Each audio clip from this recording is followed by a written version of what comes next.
get back to some boring subjects. Understand the risk to our country. Freedom brings people together. You're listening to the We Are Libertarians Network. Learn more at wearelibertarians.com. Welcome to We Are Libertarians. This is episode 306, recorded on August 9th, 2018. I'm your host, Chris Spangle.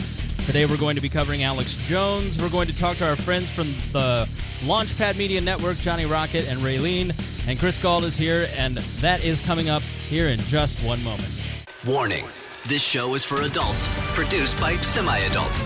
So the language is sometimes strong and offensive. I don't know what I said. Welcome to We Are Libertarians, where our goal is to help you sound smarter while talking to your friends. We examine current events from a libertarian perspective while treating modern politics with all of the irreverence it deserves. There has been lie after lie. We toss out the screaming heads, put people before political parties, and give context to the news to make you think. Now, here's our host, a 15-year veteran of politics and media, Chris Spangle. Welcome to the show today. Thank you for joining us here on We Are Libertarians. Joining me is Chris Galt. Chris, how are you today? Woo! I'm hyped! That's the best intro of a show I've ever heard. Yeah. Man. I know. It's a little weird. I'm such a creature of habit that it's hard to Change it up. But that's Man, it's great. Yeah. So, but no, I got it today about an hour and a half ago, and I was like, holy shit. Yep. This is great. Joining us on the line is our friend Johnny Rocket and Raylene from Blast Off and also the Launchpad Media. Johnny, how are you doing tonight? For having me on, man. It's an honor. I have never been on your show, man, and I've been waiting to get on it for about, 2 or 3 years now. Yeah, I don't know how you've not come on. I mean, I don't do interviews. You know, my show, I've had Mark on once or twice. I've had Roger on once, I think twice, but I've never had you on. So I apologize for not having you on, and I'm glad that you insisted to come on. You insisted, and Yeah, I'm glad that I'm you like, did. Get me on the damn show. Yes. That's what it's all about. Now, tell us about your lovely co-host, your new co-host, and tell us a little bit about the new show that you're doing. Well, Raylene. So, it kind of started when me and Alexander Meyer, who does the new Agorist Beer Company, he and I were working on a project because we were working on Liberty Force comic book together for issue 2, and we're still working on issue 2. And we had an idea that, we wanted to kind of create another media company, but just not any other media company, a media company that actually would change culture instead of politics. So get people thinking in that more libertarian direction. Not necessarily, talking about this bill that's being passed, but talk about music, comic books, TV, movies, you name it, art, music, and I mean, the whole 9 yards. And you actually get libertarians to do shows and podcasts and movies eventually and start producing content that would kind of promote the libertarian culture. And, I met Raylene. She's part of the Washington State Libertarian Party with me. And I've kind of known her, but we never really talked until one day my friend Mark Kibler's like, you got to get Raylene on your board for Launchpad Media because she'd be really good with marketing. So we had a phone interview on Skype, and I gave her a call, and she called into the group, and she started talking, and I was like, holy shit, this chick is awesome. I mean, she brings such a positive vibe. And immediately from that point on, man, I was just like, that's the one. She's going to be my co-host. I knew it right then and there. I heard her voice, her personality, the way she sparkled when she talked. I knew she was going to be the one. And when I see something, that's exactly that's how I felt about Galt when I first met him. That's what I was gonna say. It was a sparkly feeling the same way. You guys will be great together. I thought the sparkling feeling was in my cackles, and it felt good. No, but she is a wonderful person, and I knew she would be the one. And when I want something, I usually get it, and I did. So I said, "How much do you want?" And then she's like, "Nothing." So I'm like, "You're even better than I thought." No, but she's a great chick. And so I figured the idea for Blast Off was in the works already. And so I brought her on, and we wanted to kind of keep the show, keep the good things that were good about the Johnny Rocket Launchpad, and get rid of some of the stuff that maybe, could be tweaked. So we wanted to kind of have a fresh flavor, a new feel, new intro, the whole nine. And so far it's been fantastic. And I love every show, every week, I'm excited to do a show with Raylene because she brings so much positive energy and she does her homework. She really does. She really does. Now, if you and let's say hi to Raylene before I start bloviating. Raylene, how are you doing? Welcome to the program. Thank you. I am so excited to be here. Thanks for having me on. Yeah, with Johnny, the celebrity. He is quite the celebrity. You travel around the country with Johnny, and everybody's like, "Oh, hey, Johnny Rocket," and then they know Johnny for one specific reason: he hugs every person he's ever met in his life. That's not true. I was just really drunk at Porkfest. No, that doesn't normally happen. It doesn't. I'm kind of a shy guy, as you'd say earlier. He's a friendly VIPer. Yes. Yeah. Johnny is so much fun to hang out with. We hung out at Porkfest, and bro, you throw him back. You and I at Porkfest were so funny because Johnny and I in temperament are very much alike. We're very two sweet people who get along with everybody that we meet, except Roger. And we just enjoy meeting people, and we're very extroverted. But like, I don't drink, I don't do drugs, I just am like very clean cut and straight laced. And Johnny is like rock and roll and fun, and it was very funny, the juxtaposition between you and I. Yes, I can see that. Because I take risks. Yeah, like the smoking, the drinking, the partying, all the time. Yeah, I think we have the same people skills. You know what I mean? Like we try to find common ground with people. And that's a talent. I mean, you have to find the common ground, even though, most people don't agree on everything. Let's focus on the things we can agree, and then we can expand from there. Not only is Johnny one of the nicest people I've ever met, his show is amazing. You have to check out Blast Off. If you've never heard the Johnny Rocket Launchpad, the first time I heard it, and I've said this to Johnny a bunch of times, I heard it and I was like, fuck, I gotta up my game, because you listen to it and you're just like, the production that went into this, the time that he must put into this, it's like, wow, this is really, really cool. So it's a great show and I love listening to it. And so what was the reason that you ended up switching to Blast Off as opposed to Johnny Rocket? Because here's the thing, and I'm asking this even though I kind of know the question. Johnny and I almost at the same month lost our core co-hosts. And so yeah. That's true. Johnny and I went through a period together of kind of like, holy shit, what do we do with our shows? How do we rebuild? Do I even want to continue to do this show? And it was kind of nice having somebody who was in the same boat, because you could commiserate and you could go, should I keep doing this? And so I'm really proud of you for not only coming back, but also coming back bigger and better. Like, what kind of got you motivated to get back in the saddle again after going through like a pretty tough, I mean, a breakup with a co-host can be like a breakup in a boyfriend-girlfriend situation. So and it was, she was your girlfriend, so it was even worse for you. Yeah, it was. Well, I mean, it was going on for like, I don't know, probably I'd say the last 2 months of the show. She was still doing the show.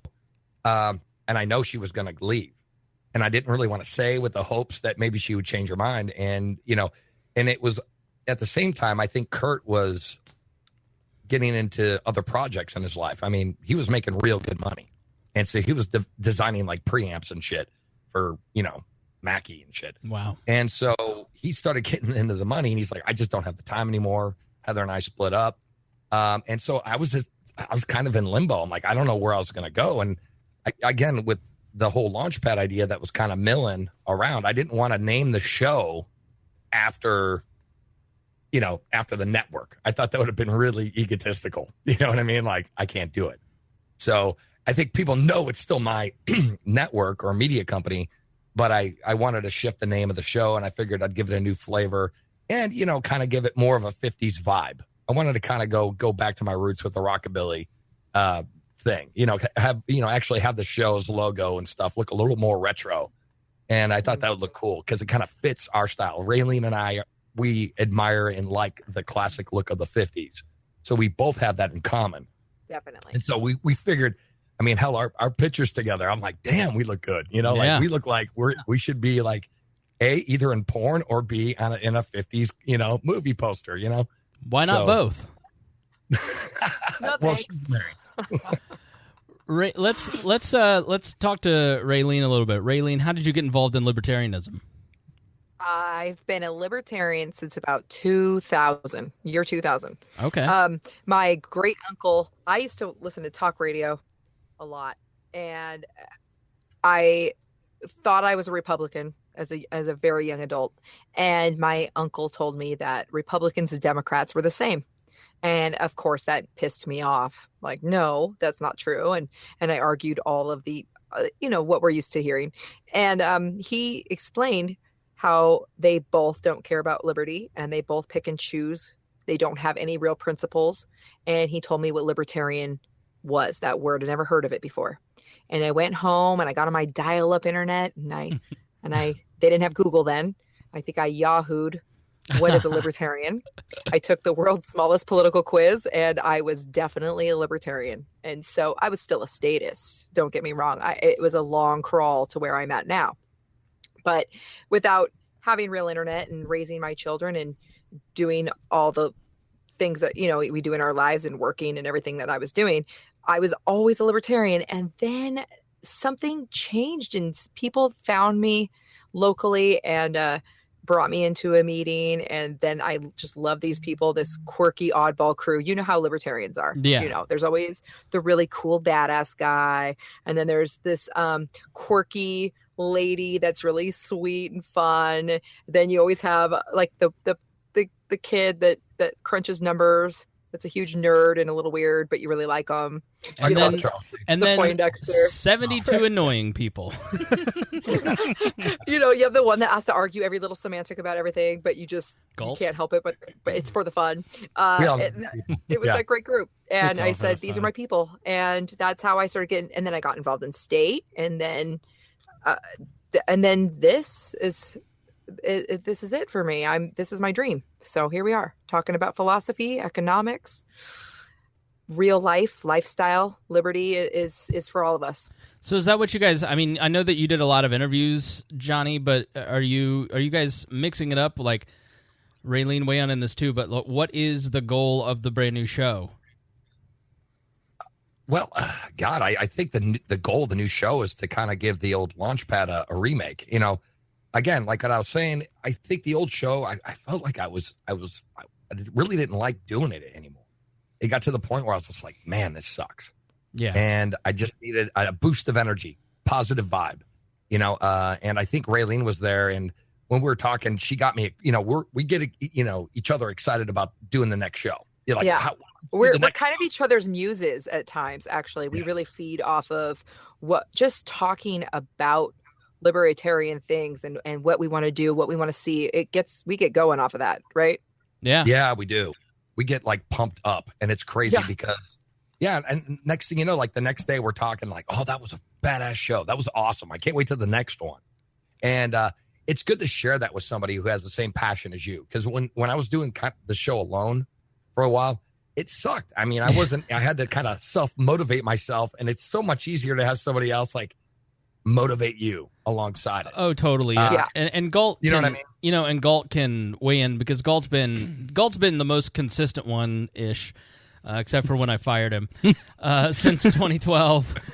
But we're kind of heading into our fifth iteration of We Are Libertarians. If you went back and you started listening at episode 1, you're really kind of there's been 5 versions of the show. You're always evolving the product. You're always for me, I love that. Yeah, I'm just constantly learning how to do this better, how to reach a broader and broader audience while still maintaining, the standards of libertarianism, and then, not freaking people out. Like I listened to one podcast today that's a libertarian podcast, and great show, great guy, but they were talking about a subject that only libertarians, specifically anarcho-capitalists, would be into, and it's like, man, you gotta, like, your neighbor down the street, you want to give them something to listen to, and that's sort of been, in the goal, it was just us hanging out, because we want to do it to a podcast, right? Mm-hmm. And so then it became, let's have fun. Yeah, because we were having fun doing it. Right. In the last year has been me, like, tightly holding on, trying to find my voice, and now and you went through a stint where you did some episodes alone. Yeah, and now you've gotten a great rotation. That's I think, I don't know, you can say it better, but I think it's helped out a lot. We have just being able to call on people. And I put together great hosts on. Yeah, because we I kind of let the co-host rotation, because we have an ensemble cast here. For those who are new, or if you guys have never listened, but I put together a co-host list of people that I could call on, and when I finally got through the list, I had 75 names between regular co-hosts, potential people I wanted to try out, and just regular guest hosts, people like yourself, Johnny. And so, you constantly have to keep evolving, and man, there's some days, and you probably feel this way, where you're just like, I got to do a show because I've promised a show. I want to keep my promise to my audience, but man, I would like to play Mario Kart and go to bed at 8:30. Oh, yeah. Oh, dude, you have no idea. I mean, dude, sometimes like I get home from work and, I really have a physical labor job, and it sucks, man. Sometimes I get home, I am so beat, been out in the sun all day, and the last thing I want to do is get on a show and talk to a guest about economics. And I pretend that I'm really interested sometimes, but I mean, sometimes I think people can see through it or hear through it. Like, I think it's changed, though. I think that you really, it is different, because now you're not doing it by yourself. You're not doing it with the rotating co-hosts anymore like you were. So you felt like you had to carry a lot more, don't you think? Yeah. Oh, yeah. Because I had to teach. Every time there's a new co-host, I have to teach them, like, okay, this is how we do the show. Right. We do a 30-minute, like a 25-minute first segment, because then we have a couple commercials. So you got to wrap it up around 27, 25, 26 minutes. And then we come back from a break, and I do Rocket Fire, and then we do this, and then we do that. And then, and then sometimes they just forget that I said that. And then they just keep going. I'm like, okay, it's 35 minutes. And then, you're like, shut up. We have structure. We have fucking structure. Dude, it's so, and I'm actually introducing structure to the show for the first time, where it's been a lot, it's been progressively over the last year and a half, tighten up, do more segments.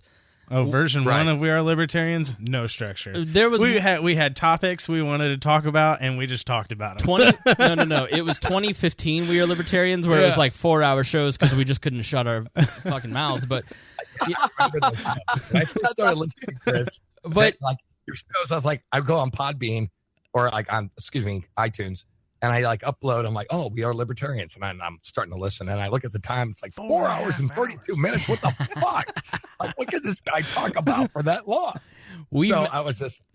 Yeah, we've managed, trust me. And, I went to Podcast Movement, and I noticed, from NPR, as I sat in some of those sessions, NPR had podcasts where they had 2-hour shows, and they had 2 hours worth 2-hour podcasts. And what they did is, once they started segmenting that out, they noticed that the downloads went infinitely higher, because then people just listened to those segments. And I don't know that I necessarily ever want to get to a point where I'm just chopping the show into 20 bits, but, last night's episode was really good. We had 3 distinct segments, and I on the website, made it clickable, so you click the segment, and you go right to hour 20, and you can listen to the death penalty segment. So there's compromises like that, and so, you build.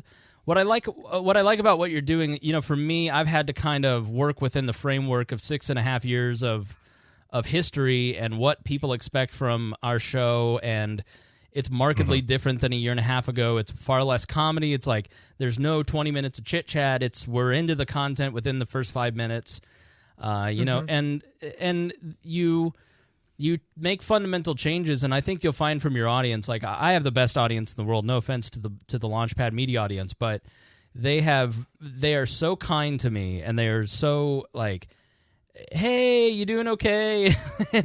and also, we really like this thing, I like that, I don't like when you did that, and I love that feedback, and so it's so great to have. And I'll tell you what did it was the Patreon. It's once you start building a community around subscribers and they feel like they have some skin in the game, that totally changed the way that this show works, because then people had some buy-in, some literal buy-in, and I want to ask Raylene, like, I've always wondered this about our co-hosts, because we have anywhere from 20 to 30 people that sit in on the show, probably 50 over the course of over the years.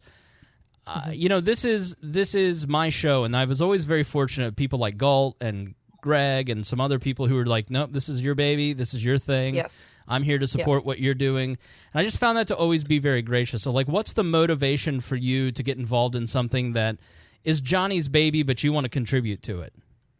I am glad you asked, because you're right. It is Johnny's show. That is really important to me, that he knows that all the time. We talk about it. He is so, first of all, he's really good to me as the host of the show, because everything could be his way or the highway. And we all know that. But he always listens, and he asks my input, and he recognizes that I have skill sets that he doesn't, and vice versa.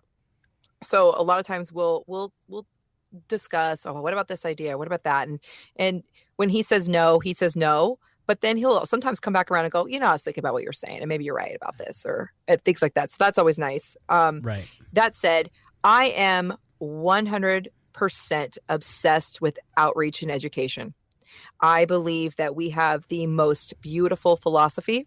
I think that it is for everyone. I think no matter what you look like, how you were raised, what your religion is, what your personal preferences are, all people in our movement it's so different. There's not a stereotype, except for that we're weird.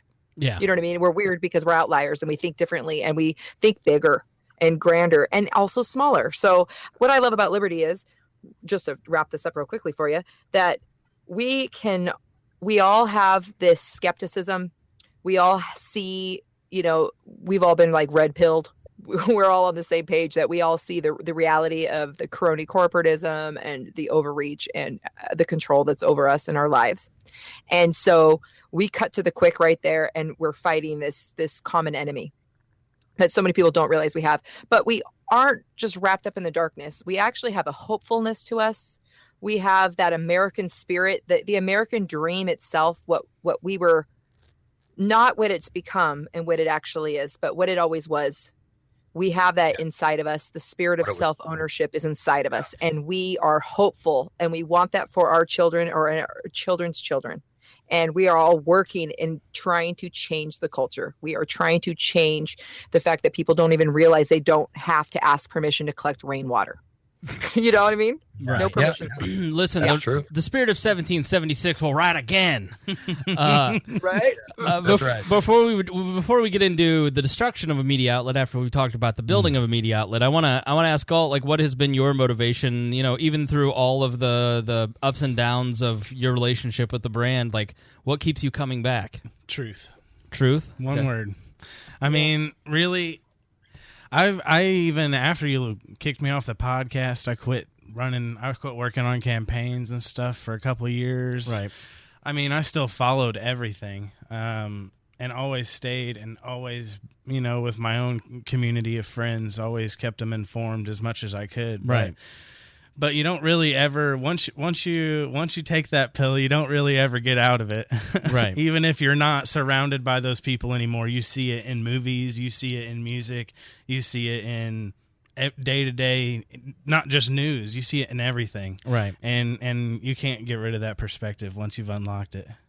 Yeah, so I want to ask you, let's start with Galt, because I want to talk about Alex Jones now, because I'm still obsessed with this topic. We talked about it last night. If you want to know my full defense of why these companies, listen, like I said last night, I personally would not host Alex Jones on my network. I understand fully that it is their right to kick them off, but we also sign explicit contracts in these terms of service with them, and they have not said exactly why they kicked him off. The most that I have heard is that he threatened Robert Mueller, but it's, to me, to kick and erase a media brand, to completely deplatform them from 15 platforms in 24 hours because he threatened somebody who has been in public life since the 70s is not a good enough excuse, especially a public official. So these companies have moved into censoring political speech, in my mind, and they're not being transparent about what terms of service he specifically violated. And I think as users of these platforms, we should demand to know exactly what the terms of service violations were, how it happened, and demand that transparency, because we, especially as broadcasters, need to know what he did so we don't do the same thing. But I think when you look at it, you've got a coordinated effort from 15 companies, and you look at what's happening to Jack, and then it's going to go to his credit card processors, it'll go to his domain hosts, and they won't stop until they eat every little piece of his business away because they're motivated, and they being the blue checkmark mob, the leftist crowd, frankly. So I fully understand and agree with the property rights argument made by so many on our Facebook page, but I also think you can have two arguments in your head at the same time, which is there is a legitimate effort to silence libertarians and conservatives, and as users of these platforms, and in some cases, like in our case, we pay Spreaker money. I emailed Spreaker and I said I want to know what's going on. So more about that, but. So that's been my opinion. That's the opinion of the host. But I want to know about Chris Galt, because Galt, you were the first person that ever told me about Alex Jones. Really? But yes. Oh, wow. Part of the fight that led to you leaving was because of conspiracy theories, because we refused to discuss conspiracy theories on the show. Mm-hmm. And you were right back then. You know, our point was if you have that conversation on a podcast that's trying to reach normies, it scares them away. Not inaccurate, but also your point was you're challenging known liars like James Clapper and some others. Like it should be up for public debate. So I want to know what your take about Alex Jones is. Yeah, and my point there was with Creighton. Creighton didn't believe in a single one of those things ever. Like not even the small, like fluoride, nothing small. Even if it said conspiracy, he didn't believe it. Right. No matter who said it. And he would have had that opinion on the show. He would have been that voice for those normies, and some of those normies would have agreed with him. Right. Like all I wanted to do was challenge viewpoints, and I loved that the three of us were always somebody was always disagreeing with somebody, and that's why I wanted to do that episode so bad. Yeah. Because it just would have been a great debate. But Alex Jones, it's not about Alex Jones. This is about them testing their limits with censoring the companies. The left has lost some of their power with the government and that monopoly that they've had for a while.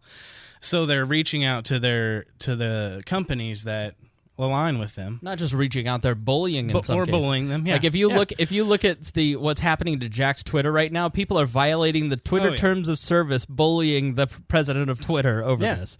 And they're not getting banned. No. But Alex is. Right.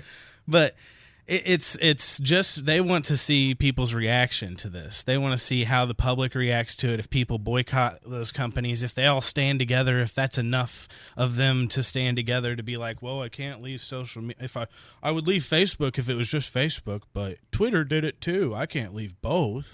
How will I talk to anyone? No. So I'm with you. Business owners can do whatever they want. Right. I mean, property rights, right? That's where we're seeing a lot of this disconnect with libertarians. But like with the gay cake baker, we were all like, he shouldn't have to bake the cake.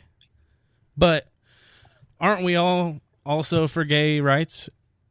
Right. And well, here's that we don't believe that they should be forced. They shouldn't be forced to do it. For it. Aside from private property rights, this baker didn't make cakes with alcohol in them. Didn't make Halloween cakes. He didn't make bachelorette and bachelor cakes, and he didn't make gay wedding cakes, but did serve gays any other kind of pastry that they wanted for whatever else. Right. So that is literally religious freedom, and I have to stand up for that on the basis of property rights. But religious freedom is also important, right? Well, exactly right. And as I said, you have an implicit contract. When you open your doors to all, but if somebody comes in and they want to do business with you, you can annul or change that contract and kick them out of your store.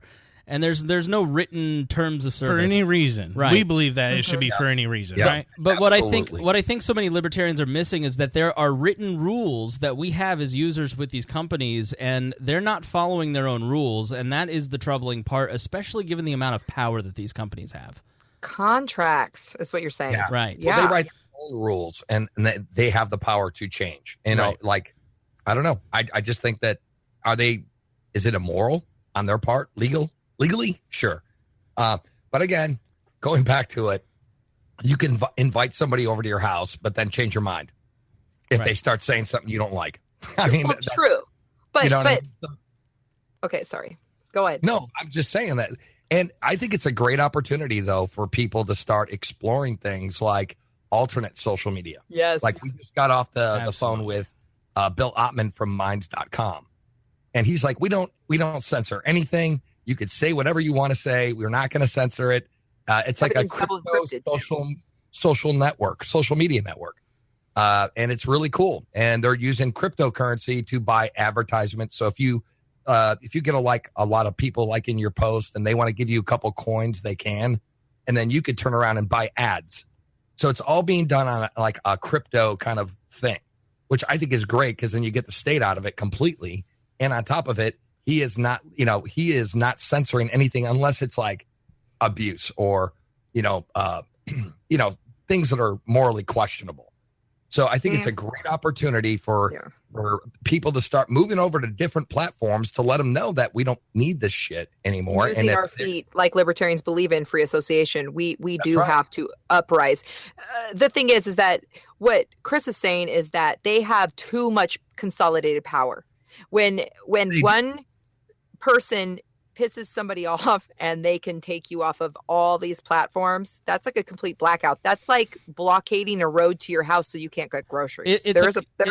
Right? It's a cartel behavior. All the oil companies are deciding not to sell. All the railroad companies are deciding not to do. I mean, it is cartel behavior, and there isn't Spreaker, when I questioned them on it, couldn't produce the actual terms of service violation other than it was hate speech. Well, I'm sorry, but as a political podcast, I need to know what your definition of hate speech is, and it needs to be in writing, and it needs to be specific. I work for a comedy show. The amount of things that we say every day on a daily basis on a comedy show are going to be hate speech to somebody. Ben Shapiro, in my mind, while we don't agree with him on a lot of stuff, Ben Shapiro is a very valid conservative voice in the marketplace of ideas, and yet he doesn't call people by their proper pronouns if they're transgender. That certainly is hate speech to some. So what are the limits? Yeah. No, I'm with you. I have a question. Did you have a problem with Spreaker, or is that how you call it? Spreaker. Yeah, did you have a problem with them? No, so I have been in talks with them about switching over several services and then spending $125, $130 a month with them and moving a couple pieces of wall business over. We have an account with them, but it's a very small account to get into the iHeart app. Okay. And so in the middle of that, this happened, and so on the customer service thread, I'm like, I need answers. May I speak to your manager, please? Damn libertarians. Yes. So... I mean, Raylene, you seem like you're chomping at the bit. I mean, you are really this is hitting all your buttons. I mean, what were your first thoughts when you started to see this come through? Well, I hate censorship. I hate it. Now, as libertarians, you know that we're contrary, and we are so used to arguing with statists every day, all day. It's true. We all are. We argue with statists every day. So the first reaction, knee jerk, if somebody says they shouldn't do that, we immediately hear there should be a law. We should ban something. That's what we hear as libertarians. Okay. I know that I'm speaking for all of us, but it's real. We all immediately think, we don't need a law. And we're always ready to educate people about how the law is bad and how we don't need them and the government needs to stay out of it and free markets, blah, blah, blah, blah. And then we always like to talk about free association. So yes, it should be understood that because we're all libertarian, unfortunately, there are some socialists out there that have tried to come into our movement and talked about how our feelings are more important than rights. We've heard it. They're trying to confuse people with what rights are. So we do have some libertarians or people pretending to be libertarians in our movement also that we are also educating. They're anti-state. I would say they're anti-state. They're not necessarily libertarians. Perfect. So, but they still want the state to have bans and make laws against hate speech. I've heard this. I just don't know what they're doing here. I'm all about educating them and teaching. So yes, it is their right as a private company. We should just all know that, but we are allowed to, and we should be encouraging talking about what are we going to do about it. Our free association, our free speech, we should be all encouraging each other to write against these social media platforms. And we should definitely say, if they're coming for Alex Jones today, who are they coming for next? Because there is a laundry list of people getting banned from Twitter right now, right? I mean, does anyone have the names? It could be Tom Woods, then Jason Stapleton, and then Chris Spangle, and then Mark Claire, and then Johnny Rocket, and then next thing you know, all libertarians are in a blackout. But at the same time, I think it's like right now is the time to start looking for a plan B. And I mean, the writing's on the wall that this is going to end up happening. It's critical mass. Well, yeah. For my part, I'm not looking to another social network. I love Minds.com. I'm on Minds.com, and I post there.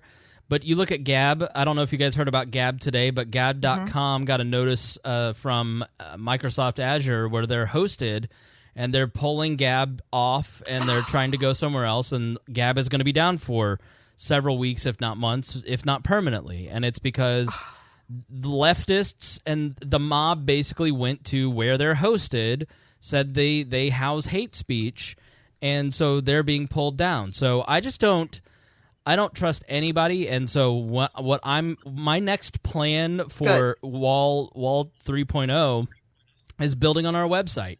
And I would have said, email and website, but now I'm looking at it going, there's nothing about We Are Libertarians that I think is terribly controversial. But if you grow to the point, and I don't think that we're nearly big enough to be silenced at this point, but what happens when we do grow to the point that we are big enough and you end up getting pulled off by, we were hosted with a certain company that I have been with for 12 years now. And they go after your domain, they go after your hosting, they go after your, they've gone after Cloudflare in the past. And so I think these companies really have to do some soul searching and have to say, like, do we believe in a fair and free internet and the true exchange of ideas, or do we believe in being popular with mobs on Twitter? Like, what's your stand? Though, there is a lot of government pressure that's being put on Facebook. Yeah, they're involved. You have to admit that they're not. There was like a article I read that Zuckerberg was saying that like the U.S. is like is making them censor certain things from Israel and stuff like that. It doesn't surprise me though.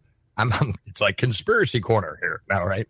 But I'm just saying it wouldn't surprise me if there is the state involved and that they're trying to push this agenda. And what I'm saying is it's going to get to the point where they keep trying to do this, this internet, control the internet with, what the hell is that? Net neutrality. Net neutrality.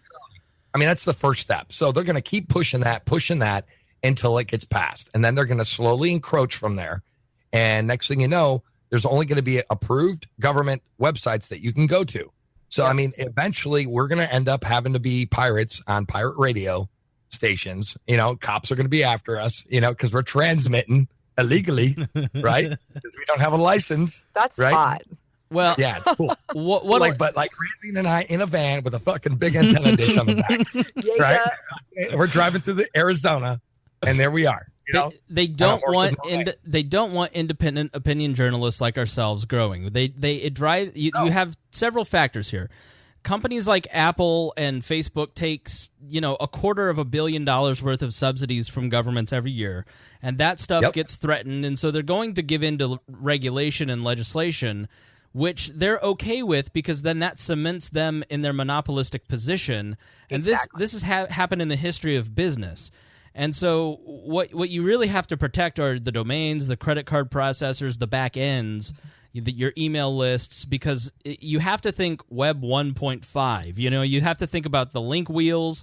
It's important for you to link to, I have a link on my front page to Johnny's website. I encourage, if you listen to my show and you have a website, put a link to We Are Libertarians and to Johnny's website and to any website like Tom Woods or others that you think are important, because we're heading back to the days of link wheeling where the blog roll is the most powerful part of a website, and that is our social network. We're moving away from social networking. And so, in the meantime, we still have our voice. We still have the ability to speak. It's going to get really tough after 2020 because Democrats are going to do everything they can to shut down anti-left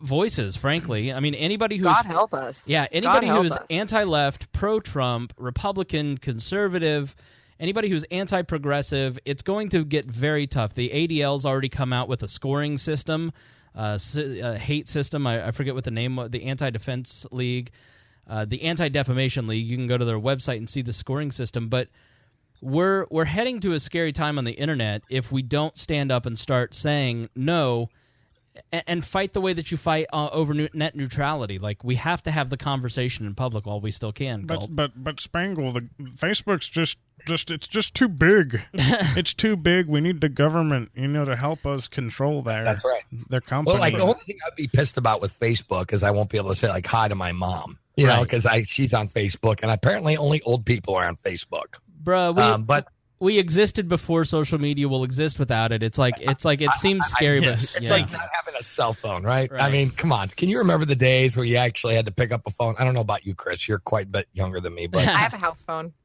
I know you. Okay, ma'am. The only reason you have a house phone, Raylene, is you're out in bumfuck Egypt. And that's the only thing that works. Then how does she have better internet than you? That's a good question. Yeah, well, that's another story I could talk to you about. But we're on private property, this particular area that I live in. Fucking in Kapistan. Yeah, so it's a gated community, right? So, but the internet provider inside this location has a monopoly on the internet. So, and they sell to old people. So old people do not need a lot of internet speed or anything like that. So I guess I'm just limited to what the old people have. That's exactly in my apartment. That's exactly how it is. Libertarian property management company Edward Rose. The Edward Rose brothers were in Detroit, and they got into a fight with all the local cable companies and phone companies, and so they narrowed the scope. And so I live in a libertarian-owned apartment complex that has a monopolistic choice on the internet. It's hilarious. Wow. I didn't know about the owners. Yeah. That's crazy. But here's the thing. I could go get Dish if I wanted to, but then if it's like a stormy day or whatever, you never... Galt, you look like you're chomping at the bit to say something. No, I always am. Okay. So I'll give you a summary then of my ideas on this Alex Jones thing. All right, so let's hear it. So we talked about the gay cake baker, because that's the point. The people are libertarians are principled, and we see the left and the right being they contradict themselves all the time. Right. And now I'm seeing libertarians do it. Yeah. Because they had it right with the gay cake baker. Right. People were Gary Johnson had it wrong, and we gave him a hard time about it. Right. Too hard of a time about it. But business owners can do whatever they want. But we as the public we still can criticize that company for doing that. That's what we did with the gay cake baker. Right. We said he can do that, but just don't go buy cakes from him. Right. Facebook can do this. Buy Alex Jones. You don't need Facebook. Right. We'll go to Infowars.com. You don't need Facebook. Right. Yeah. So and then it's our responsibility to stand up and boycott those companies and tell them that they're wrong. And that's why I like what you're doing with Spreaker, is you're publicly telling them. Telling your community what they're doing wrong. Yeah. So that they know, and then they can spread that too. And that will affect them. It will. And I'm not saying that I mean, I'm still maintaining my business. Sure. But Spreaker is the only way to get into the iHeartRadio app. I'm maintaining that business, and I may at some point go on Spreaker because their product is really good and novel. But in the meantime, I'm telling my audience, and I'm telling them my displeasure with this particular decision and trying to get clarification. You're still on Facebook, even though tomorrow it could be you. That's exactly right. You didn't quit Facebook. Right. You're still using their product because it benefits you. I'm trying to build my email newsletter list. And Alex Jones doesn't agree with Facebook either, but if they let him back on there, he's going to be back on there. Right. Because it benefits him. Yeah. But it's that principle we used to apply to all kinds of things, was I don't agree with what you say, but I'll defend your right to say it. Right. It's that with Alex Jones. I don't agree with what Facebook is doing. I agree with what Alex Jones is doing more than what Facebook is doing. Right. But I'm still going to defend Facebook's right to do that. Yeah. Now, I don't even think we have to talk about their right. I think it's silly to waste our time talking about that when we should be talking about how to change this culture so we are not trying to nanny each other, bubble wrap ourselves. Like, we can't be responsible for what we're listening to. We can't decide to click something off, change the channel, or go to a different site, or stop watching a video. Like, it's not, again, what we do every day, what you guys are doing on this show, what we're doing on our show is we want to convince people that they need to stop asking for other people to do things for them. And if they don't like something, they should not be petitioning the government to stop those people. It's that nanny state. And another thing is that's why we found the need. There's the need with Launchpad Media. Like, I'm going to bring this back here really quick. I mean, we have to change the culture. If we start making people think, because here's the thing, libertarians are really smart people. They're great. They're wonderful. They're smart. I mean, this is why you're a libertarian, because you guys are smart, obviously, right? Because you think outside the box. We're thinking, wait a minute, maybe because everything is fucked up. We know the state sucks. We're cool. They suck, right? So if we change culture and we start getting, people listen to music, people watch YouTube videos, people do this stuff, we're academic. There's a lot of libertarians who like to read books, articles. A lot of people don't read. They don't have time. They're soccer moms, right? Right. They sit at home and they want to watch the game and they don't give a shit because it's bread and circuses, right? So what I'm saying is we need to start getting our message out there in popular culture. We're not going to win by sitting on our ass reading articles about economics and why the minimum wage sucks. All right. We know it sucks, but the average person, it just feels good to give them more money. Yeah. But they don't understand the consequences. So if we start embedding our message into music, movies, and not like really bad movies, that's the thing with libertarians. They can't like. There seems to be a lack of art.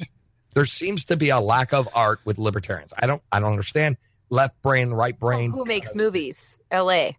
Yeah, that's right. They're a bunch of pedophiles. Okay, yeah, absolutely. Yeah. So like what I'm saying, dude, is I think that if we start getting our message embedded into movies and music, and like we got guys like Eric July with Backwards, that's a perfect example of he is conveying that libertarian music or libertarian idea through music, and it's cool music, like by most modern standards, right? That is getting attention. People are listening to Eric July just because of the fact they like his music, and maybe they'll pick up on that message. And that is what we want to eventually accomplish with Launchpad Media, is bringing this kind of the message into popular culture and make it cool and make it cool. Aren't these the moments, though, what they're talking about, what you're talking about? This is where it needs to merge. So we take these things that piss people off or that they're cheering on, depending on maybe what side of the aisle they are, not to collectivize, but let's just do that real fast. And when we talk to whoever they are, whether it's our moms, our neighbors, the parents at their kids' game, whatever we're doing, we should be talking about this and start, again, changing culture through educating. And start using our free speech and what our free association means. This is where we take this and start teaching people that just because you don't like it doesn't mean that nobody should be able to listen to it. Because what happens when something you care about is taken away, right? One of the best things that I think has come out of what you do, Johnny, is the radio drama, and it's in our feed. So the feed that you're listening to right now, you can go back in time, probably 9 months ago, and listen to the Radio Force drama that Johnny did. And it's the Liberty Force radio drama, I think I titled it. It's just that and the comic book, which is great for preteens and up, I would say. I mean, it's just really great. Where can you get that? Can you still get the comic book? Yeah, you can get it at libertyforcecomic.com. Sweet, yeah. I love what you do, and it's really interesting stuff. And I think the radio drama, especially as a radio nerd, I thought it's just, when I listened to it, I was like, fuck, this is good. Isn't it good? It's so good. It's so good. Yeah. I fangirl. It is great. It's it beautiful. Took me like 3 weeks to edit that, because I had to add like the special sound effects and people walk in and, in the space station, and it was fun. And doing the radio drama was a blast to do it. But I mean, we had an all-star cast. I mean, we really did. We had Jeff Dice from the Mises Institute narrate it. We had Jason Stapleton as the main bad guy, because I figured he'd be like the perfect bad guy. Yeah. But we had a whole bunch of cool people Remzo. Remzo. He did the screenplay for it. So it was fun. It was just like something I wanted to do with it. I figured I do radio and I do audio. So I'm like, hey, let me combine the comic book with the story and kind of create a cool, like retro radio drama like that you would hear in the 50s, like a serial. So I thought it would be really cool to do it. I'm going to do the next one like that too. It sounds like a pretty good show. It sounds like you were missing one guy though. What's that? Sounds like you were missing maybe just one guy out of that all-star lineup there. Chris, I'll get you both on the next one. I promise. Oh my God, I'm so excited. I am so excited. I'm so excited. I mean, Johnny, we have a new badge.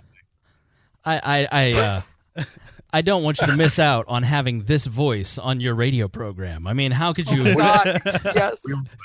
I am grinning. So I'm Liberty grinning over here. I am just grinning. I'm so excited. I cannot wait. Issue 2 is a lot of work. I mean, it took me 7 months to draw the first one, and this one is taking me a lot longer because I'm getting more retentive about the artwork. So the story's already written. It's just I'm waiting to just kind of move on and draw the characters out, and I'm just being a real I'm detail oriented because I really want a good product to put out, and I don't want to put something out half-assed. Yeah. So I think I could do better than I did on the first one, and it already is a lot better. And this is why I want to work with Johnny there. This is why I want to work with you, Johnny, because I respect people who are always honing their craft, making it better, trying to be your personal best, not in competition with other people, but with yourself. That is hot. I love it. Good job. And frankly, Johnny, like myself, needs someone to look after him, somebody to keep the ADD in check. Let's circle back to Galt because I want you to make sure that you've got a prepared list here. I feel like we cut you off 3/4. No, not really. I was just prepared for different arguments just in case. All right, but like I guess one of my good points was I saw a lot of people on our Facebook making that argument about just Facebook being a monopoly of social media. That basically that we need to have them step in because if it was an oil company doing it that controlled all the oil, you would want them to, or you wouldn't be able to have gas, right? You need Facebook to survive. I saw that a lot, and it kind of surprised me. So I got imagine this. Imagine an American retailer began just by specializing in one product, okay? And then they grew into this mammoth that changed the entire shopping industry in America. Among its innovations, maybe no matter where you lived, it shipped to your door directly, no matter where you lived. Whether you're looking for cookware, guitar, the latest fashion. Let's say I start with books, and I get really good at shipping books to your house. Yeah. That I get so much money that I start investing like things like encoders and web services. Yeah. Do you know what really big company I'm talking about? Amazon, yeah. No. Sears. Ah, that's a good point. Yeah. Sears. Oh, okay. And who needs Sears now? Who needs Sears now? No one. No one. So that's my point. Facebook might seem like everyone needs it right now, but in 10 years, it might not even be here anymore. And that's a great point. And I've had this argument with people because it isn't a monopoly. They have a monopoly on attention currently. But the reality is that an Amazon has products and it has a backbone, right? Tesla makes cars, but even Tesla is valued. It doesn't make a profit, but it's valued as Ford at the same level as Ford, which makes $8 billion in profit a year. You have Facebook, which has a bigger market cap most of the time than GE, which is a blue chip company that makes things. And so the reality is that eventually the bubble is going to burst and the market is going to correct itself with these companies. They're going to tumble down to earth. They're going to lay off staff. And they're going to get cannibalized. Don't ever think that Google and Facebook and Twitter and all these companies aren't absolutely immune to market pressures because they 100% are. Yeah. Okay, Chris, I got to jump in. Look at MySpace, right? Back in the day, pre-Facebook, that's where everyone was on. Everyone. AOL. Everyone. And AOL. Everyone was on MySpace. Everyone's like, MySpace. That was it. And that was like the very first social media experience that people got. And people got addicted to it. And that was what they used to communicate to their friends. They made their little profile picture. You could really make your page look crazy if you wanted to. that was like the first step. But everyone would be like, oh my God, MySpace, it was such a big deal. And then MySpace disappeared overnight to Facebook. Johnny, I mean, wasn't MySpace like the perfect, like you have a crush on a girl and then you go to the girl's page and you're like, oh boy, she's crazy. Now, in my case, that was a red flag to stay away. In your case, that was, she's crazy. I got to get her number. That's right. That's how I roll. So That's how I do find the crazy ones, though. Not Raylene, but I do find the crazy ones. Yeah. No, I'm beating him up with a stick. So we were joking about them having a monopoly, Right. but this might not seem like a big deal now. But in 1972, Pong was released. Mm-hmm. Pong was a phenomenon. Right. For video games. It started it all, nearly. Pong was an exclusive that you could only buy at Sears. For a while. You could only buy Pong at Sears. Right. Right. Good for them. Yeah. That's not a monopoly. I have one item in this house that was purchased at Sears, which is this top-rated Consumer Reports vacuum cleaner that is only carried at Sears, and everything else was bought at Amazon. You need to work on your cable management. Yeah. Okay, I think Amazon's the best. I Honestly. And if they're you awesome. and we hear Monopoly all the time, and I say convenience, better prices, amazing customer service, ships to my door. F off. and they're good. if you shop And I at think Amazon, Libertarian- Raylene, if you shop at Amazon, you can go to WeareLibertarians.com and shop through our link, which gives us a commission. So check that out on the sidebar of WeareLibertarians.com. I love a good affiliate link. I'm all Yeah. about that. I think we might have a couple coming up on our website soon too. Johnny, what were you saying? No, that was it. I just thought it was great. Affiliate link, yeah, that's what we're going to be doing. So Yes. we're, like I said, we're just starting off, but I feel pretty good about everything, and I'm pretty happy about your affiliate link, and I'm going to do that too. That's a good idea. I've made, I don't know about you, but I've worked really hard over the last 6 years, and I've spent thousands of dollars on We Are Libertarians, and I still don't really take a cut. I try to reinvest everything back into it. We're going to upgrade our video soon, but and we're at a point now where you get so big that you've got to have people help offset the cost, because if we didn't have Patreon, if we didn't have people buying t-shirts, if we didn't have people using our affiliate links on the site of WeareLibertarians.com, I just couldn't afford to do the show in the way that I do the show. We couldn't reach as many people as we do.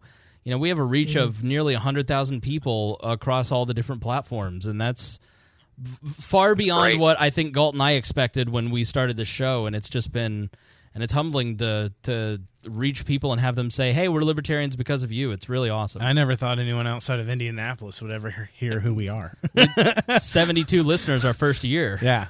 Oh yeah, It's I humbling. remember my first year. I was like all excited. I'm like, I got a podcast. I'm going to put it out.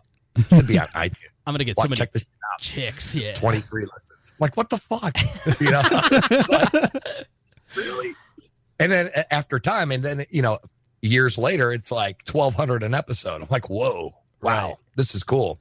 But right now with all the new media, we have a lot of cool shows. I mean, we have a lot of great shows right now. We have the Lassoniders. We have Sounds Like Liberty. We have Postcards from Somalia. I love that name.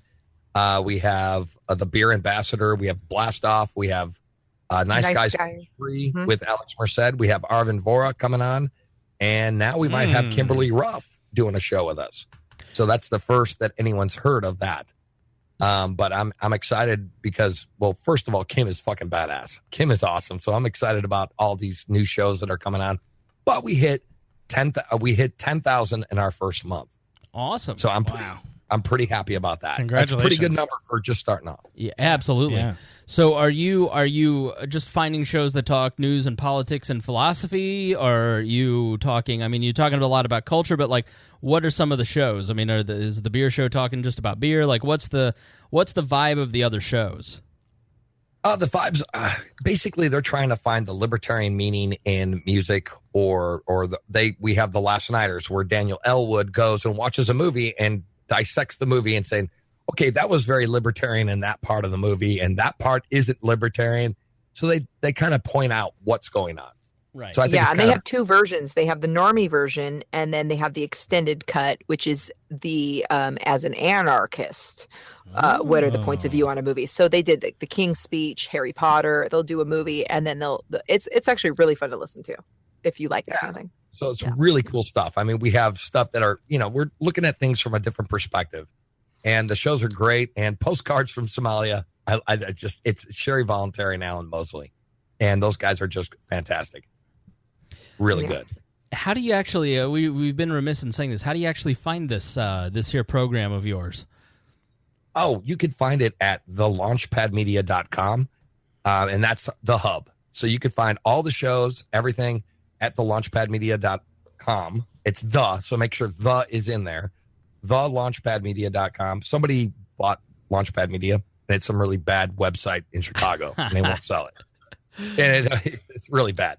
And you can also find us at on iTunes if you look up Blast or Launchpad Media, and you can find Blast Off at thelaunchpadmedia.com/blastoff. And our Patreon is patreon.com/blastoff podcast. So, and we're the only rock and roll libertarian radio show still. We still are. Do you still put a ton of time into production? Oh, yes. Well, right now, what's even great is I want to throw my good buddy, Ben, what is that? Holla. Yeah, holla. Basically, we have a new editor. So I don't even do my shows anymore, man. This guy has been doing the shows now for about 20, 30 episodes. And he's awesome. Ben Weegold. And so he is producing the show. He is editing it. He's doing a wonderful job. He is awesome. I mean, he is like the heart and backbone of the show. And yet I try to like bring his name up as often as possible just to give him props because he's just awesome. Johnny's so libertarian that he has an editor with gold in his name. You have the gold. Either. I could be wrong. I don't know. We gold, yeah. You have the gold standard of editors, And you have the Galt. and I have a gold. Trust me, I tell him to go Galt all the time. Go. Go and just point like a dog. Johnny does that to me too. He makes me make him sandwiches. So Yeah, I don't do that. it's actually just a running joke. I actually offered to make him a sandwich, and now he tells me to because it's funny. That's it. Yeah, she gets me a cold beer too. So when I I'm have a doing husband, so I have a lot of practice. yeah. I'm So just when I'm doing Rock Fire, I say, Raylene, get me a beer. And then she goes and gets me a beer. I'm just mad because Galt has such nice sandwich makers. Those hands are really nice. Very big hands, Galt. Yeah, right. I have Donald Trump hands.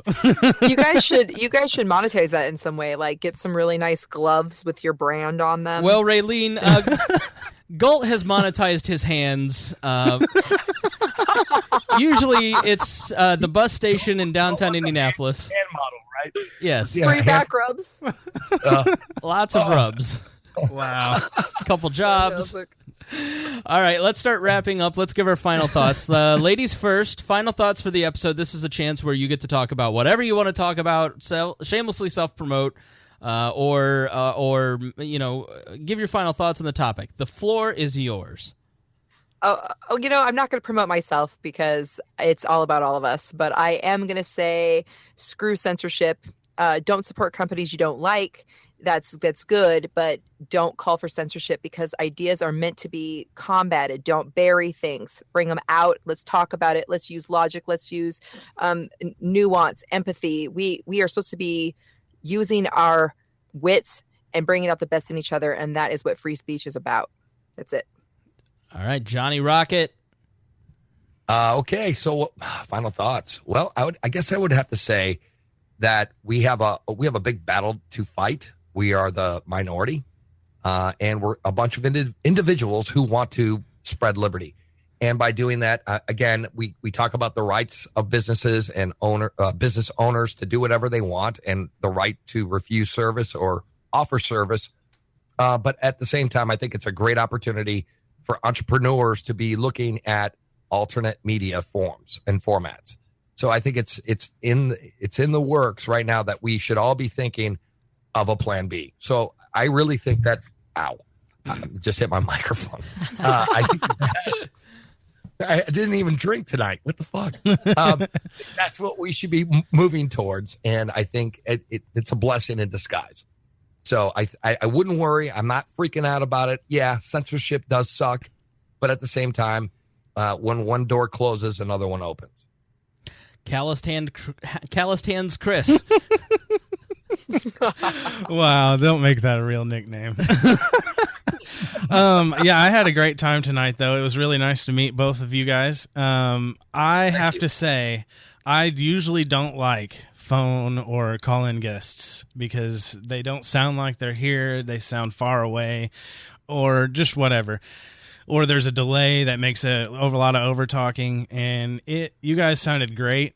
I don't know if you did something different, Spangle, but they sound way better than I've ever heard on a show before. Yep. And I really thought this was a great show. Well, we have something called Ringer that helps without an E, and that is great. But also, it's nice to podcast with radio or podcasters. Yeah, because they get the flow of it. And Raylene, you're a natural, and you have such a great voice. You have such a really strong radio voice. Absolutely. Wow. Yeah. Thanks, guys. I've always hated my voice, so that when I just put that in my pocket. Thanks. Oh, dude, everybody hates their voice for the longest time. I've worked in radio. Really? Yeah. I've worked in radio for 15 years. I work with people who've been in it for 45, and none of them like their voice. So. You're in good company. My voice. Yeah, you I should. feel so much better. You just relieved me. Thank you. Well, good job, Chris. Yeah, the biggest compliment I ever got was when Rob Kendall told me I had a great radio voice. Yeah, well, Rob's full of shit. He's on the radio. Right. No, Raylene, you should talk to Roger about doing like audiobooks or voiceover work. No, you have a really, really good voice. So, and Johnny, you sound like you've been eating gravel since you were 13. Smoking cigarettes. It's sexy, though. Oh, God. The first time I heard Johnny talk, I was like, fuck, I want that voice. See? I was telling Johnny that. I'm like, that's one cool thing about your voice is guys want to have it, ladies want to hear it. Yep. Sex, Right? drugs, and rock and roll. That's right. That'll do it to you. Not, hi, guys, welcome to We Are Libertarians. Want to talk about some nerd stuff? All right. For my part, I want to say thank you to everyone who listens. Thank you to our Patreon subscribers, Jason Doolittle, Craig DaCosta, Christy Avery, and Brandon Luke. You guys are all-stars. Thanks to all of our Patreon supporters.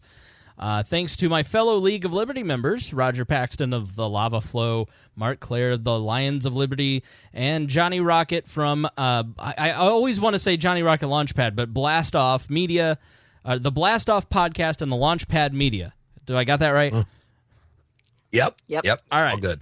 And I need to put a little card in front of me, and we'll put your promos back in rotation here, too, because the League of Liberty, since I have one of them on, is a network of the 4 of our podcasts. We have similar work ethics. We're dedicated to our craft. We have great audiences. We're an independent. We're just 4 guys who wanted to start a podcast. We're not professors. We're not professional radio guys with millions of dollars behind us. We're just 4 dudes trying to impact the world for libertarianism, and so we want our audience to go listen to all of the Launchpad Media shows, especially Blast Off, the Lions of Liberty, and, yes, even Roger Paxton's Lava Flow. And our Roger. Just every once in a while. Our Patreon subscribers get an exclusive monthly show where the 4 hosts of those shows get together, and, Johnny, we have such a good time doing that show every month. We do. It's so much fun. It's like the highlight of my month.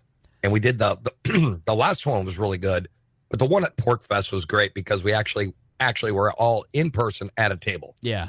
So it was really great meeting you guys. And then Johnny is editing the next one, so it's going to sound really good with all kinds of sound effects, and it's going to be amazing. Unlike the other 3 times where the other 3 of us are like, I don't know what I'm doing. I'll just cut the ends off here. So yeah, handles. Yeah. All right. Thank you, Raylene, Johnny Rocket. Thanks for coming on the show. I really appreciate it. Thanks for having us. Thank you very much for having us. Thanks for what you do for liberty. Rock and roll, man. Thank you. All right. Thanks, guys, and thank you for listening. And we will see you next week. We're going to do a little addendum here. So right as we ended, Raylene, you were telling us what happened. So the New York City Council voted to limit the number of Uber and Lyft vehicles to protect the cabbie companies. This is real. Wow. So they are not only they're already artificially manipulating the market, but now they are putting a cap on how many ride-hailing vehicles are in the city. Can you believe that? Well, That is Yeah, yes. I can. Those are very Can't predatory believe that. regulations right there. Yeah, and then the mayor is his name Blasio. De Blasio. So he's going to sign it into law, but he still needs to technically because the city council voted it all in. So they're saying that it's going to stop congestion and to help the driver wages. This is what they're saying, right? Well, it's the city's fault. So here's what happened in New York City. They developed the system of medallions, and these medallions you buy.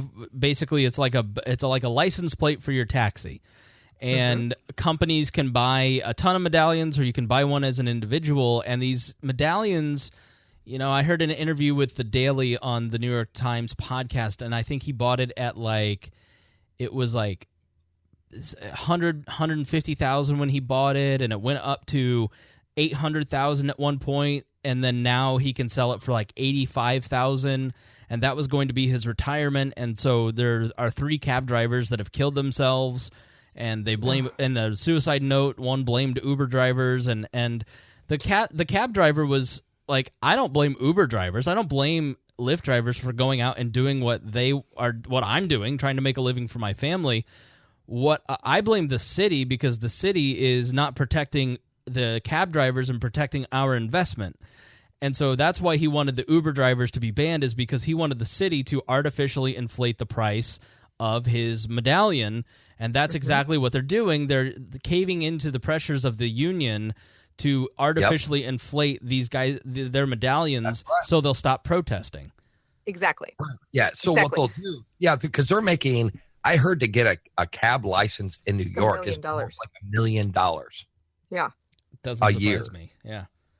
Just to have the license for the cab is $1 million bucks. Well, not only And this, it but costs them once the to government makes this rule, you do realize what kind of racism is going to happen, what kind of classism is going to happen here, that people won't have rides. So they have all these people, they're limiting so many people. So limiting cabs, limiting Uber, limiting Lyft and ride shares of all sorts. If they limit that, who's not going to get picked up? People who won't tip. Right. That's right.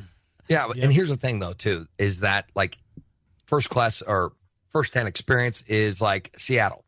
They do not want cars downtown. They want everyone to ride the bus. They want everyone to use the public transportation because it's cleaner. It's better for the environment. They want everyone to ride bicycles. Justifies taking more tax money. Right. Exactly. And they subsidize everything.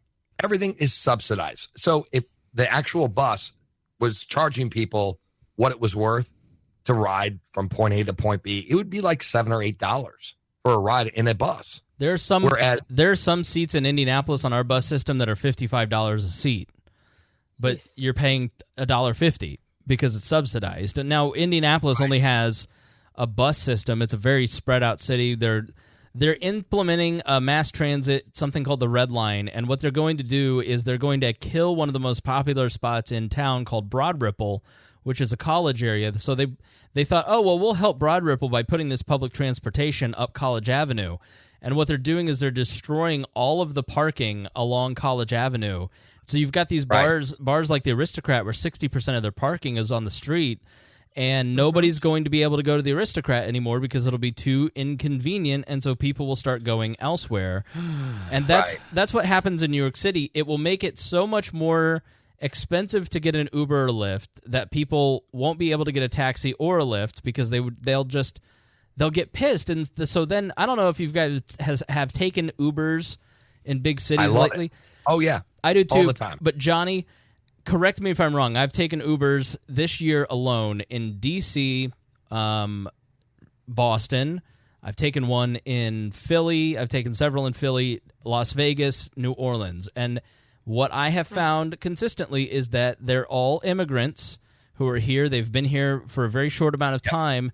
And so they're the guys who would have been the cab driver, but instead of paying $1 million or $500,000 for one of these medallions, all they need to do is get $30,000 for a new car or whatever. That's right. And then they can, and so they're able to actually feed themselves. And so what you hear from conservatives about immigrants is they're low income. It's like, well, they're faster or higher income. So you're right. I think the racial tension is going to really flare up as well. I hadn't even considered that. Bad. Wow. But yeah, people are waiting for their Uber. They get in, and then there's a guy who doesn't speak English, so they just go off at him too. I mean that. So yeah, it's so. Well, and they're also establishing payrolls for the drivers. So they're saying, well, these people aren't even making enough money, so they're actually going to force these Uber people to pay them even more. So this is just government is so frustrating. It is. Here's like one more thing, Chris, is again, like they're like, if I took a cab, I was in Las Vegas and I had to go to Arizona over the Christmas break period, whatever. Right. And I took a cab and it was like, or to take a cab, it was going to be $350, right? For an hour drive. Right. And I got an Uber and I talked to the chick who was driving. I'm like, how much is it going to cost? She's like, 150. And I'm like, that's awesome. Sure. And I gave her a great tip, like a $50 tip, because I'm thinking to myself, well, I saved myself $100 because I would have paid $300, you know? Right. You have to. You're a libertarian. You have to tip. Yeah. So what I'm saying is she has a job now. She doesn't have like this, she doesn't have this barrier into entry. Right. Right. Person can now make money. She does it for like 12 hours a day. She loves her job. She gets to drive. She can smoke, do whatever. Or she doesn't smoke in the car with the client, but she let me smoke in the vehicle. It was cool. But like what I'm saying is, this is awesome. She is cool. You know, I remember she was like, you don't mind if I smoke? I'm like, fuck no, I smoke. She's like, you can light up. Go ahead. But like what I'm saying is, this is what I'm talking about. Like that is a free market. Uber is awesome. I support that kind of stuff, like innovation. Like we can make the shit cheaper. We can bypass the system. We can bypass the regulations. We can bypass the licensing, and we can actually start creating jobs. Well, we should be Uberizing everything. That's what free markets are. Yes, it's but we should be doing that. But here's the doing that on all fronts. Here's the problem. You have Silicon Valley founded by pirates and hackers and people who are fairly libertarian, and now you've got Silicon Valley being populated and run by beta millennial, you know, as Alex Jones, to quote him today on Anthony Camilla, cock-sucking globalists or globalists. Yeah, like. Yes. Like, it's just people who are cucks, just guys, you know, it's these people who believe in the power and the good of government because they grew up under the Obama era where government was a force for good. And so they give in to regulations. They work with local, you know, they don't realize their own power. They don't realize that they had the ability to free us from government, and now they're just handing over the reins left and right. And you've got a company like Apple that went from here's to the crazy ones and think different to let's ban the crazy Alex Jones who thinks different. Right. No, good point. It's honestly embarrassing. I feel embarrassed. I have no ownership over these people. They're not part of my collective that I choose, but I'm embarrassed that our people are so stupid. Right. And in such weak. They're weak and stupid. Yes, sir. And you know what's going to happen right now in New York City when they talk about, oh, there's too much congestion because of the cars on the road. So this is their idea. So now nobody's going to get anywhere on time and they won't be able to afford anything. So now nobody's going anywhere. Thanks, New York. I don't know if you guys have noticed this, though, like in the last 10, 15 years, right? Because I've been around a little while. I'm 40, right? I've noticed that men, like the people my age, you know, will like get in the trench and do shit and make shit happen, right? But I noticed that like the next generation or, you know, our kids, they're very effeminate. Like the men themselves are very effeminate. Like it's the soy and plastic. Yeah. I don't know what's going on. I don't, maybe they're I think the Alex Jones knows what he'd say about I know this. he knows. He knows what the fuck is Rick, going on. you know the frog's gay. You know, and I'm saying is like dudes are not dudes anymore. Like you cannot, like I actually went to like down the street and I'm like, hey man, we have some laborers who come in and they're young kids. And I'm like, go ahead and grab that weed eater and start weed eating this area or whatever I tell them to do. And they're like, I don't know how to run this thing. I'm like, are you fucking kidding me? Like you didn't have to like mow the lawn or anything? And he's like, no. I'm like, oh my God. It's like nobody knows how to fucking do anything. Kids who are Gen Z don't learn to drive till they're like 18 and they're forced to. Like, it's the craziest thing. When we were 16, I could not wait to get my license, and now they're scared of it. Well, I mean, now you have to go to driving school before you're even allowed to get in the car with your parents. There's a lot of regulation involved here, and we're talking about two parents working almost in every household. So who's going to do it and when? We also have a lot of distracting things for kids to do that they don't want to come out of their caves. They have video games. They have shit like Facebook and all that stuff too. They're pretty cool. They're pretty cool, though, Raylene. Because I was a Nintendo child. So was and I. love my kids play video games, so I'm not above it. I'm not saying we're gamers. I have no problem with it, but you do need to get outside, and you need to teach your kids. My children are the older ones know how to do every single thing in this house. That's my domain. This is where I live. My parents didn't have children. They had indentured servants. The second I was 10, I was mowing the lawn. When I was 12, I was babysitting. I was scrubbing the floors. Like it was a Charles Dickens novel. I don't have kids. Is that why? Because I swear that's great birth control. Because every kid that had to babysit their younger siblings are like, no, it took them so long to have kids. No, I have not found anyone that will let me procreate with them. That's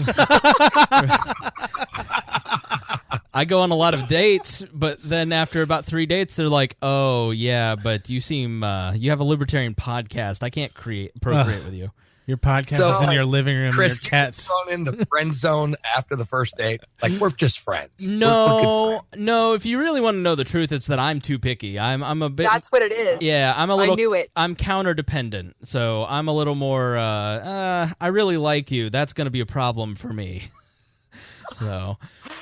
You'll know it when you find her, then, because all of her flaws will be adorable and charming. And you'll know it if you feel that way. They're not the right one. You're doing the right thing. You got to make space for the right one to come in. So good.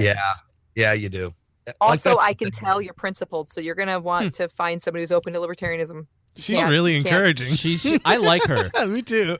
Sorry, Johnny. I'd like to welcome. That's like 1% of the population, right? I'd like to welcome our newest co-host, Raylene. Gulp, you may leave. Oh, see you guys. Yeah. Stolen. Well, it's been great having you guys on. Thanks so much. It's been a fun conversation, and I encourage everybody to go check out your website. What is it again, Johnny? It's the launchpadmedia.com/blastoff, and you can find us on patreon.com/blastoff podcast. All right, sweet. Thanks so much, guys. Thanks, guys. You guys are great, and everybody, you have a good, safe weekend. Please be careful, and if you have a child, name it Chris. All right, we'll talk to you next week. All right, rock and roll.